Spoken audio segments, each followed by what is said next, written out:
পেরা দেয় নাই। চলে এসেছি হসপিটাল থেকে, দেখানো হয়ে গেছে, ডক্টর রিপোর্ট দেখাইছি, দেখানো শেষ, ওষুধ লিখে দিয়েছে। হালকা পাতলা সমস্যা ধরা পড়ছে, তো হালকা পাতলা সমস্যা কি ধরা পড়ছে অবশ্যই আপনাদেরকে জানাবো। তো আজকে না, সেটা আগামীকাল আপনাদের সাথে শেয়ার করব, বলবো। বাসায় রেখে গেছিলাম বাচ্চা দুইটা, এই হচ্ছে বাসার পরিবেশ, এই বাসার পরিবেশ করে রেখেছে।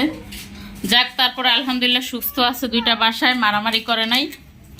দেখি আনছি তোমাদের জন্য, ডিম নিয়ে আসছি, রুটি আনছি, চকলেট আনছি, দুইজনের জন্যই আনছি, আর ডিম আনছি 20টা, রুটি আনছি। খাবার মতো কিছু নাই, শুধু করে ভাত রান্না করে রেখে গেছি। তো এখন কিছু রান্না করব, তারপরে খাওয়া হবে। রাত বাজে 11টা।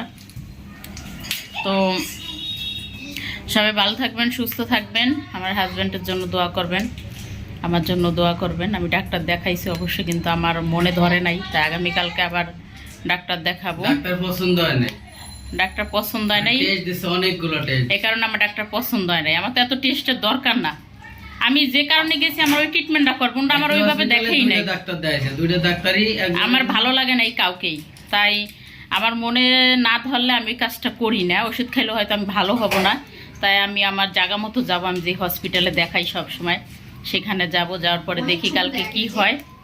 তো কালকে অবশ্যই আপনাদের সাথে শেয়ার করব, বলবো। তো এখন আমি রান্না করব, আমার পক্ষে আর ভিডিও করা সম্ভব না, রান্না আবার আর কিছুই দেখানো সম্ভব না, যেহেতু রাত বেজে গেছে 11টা।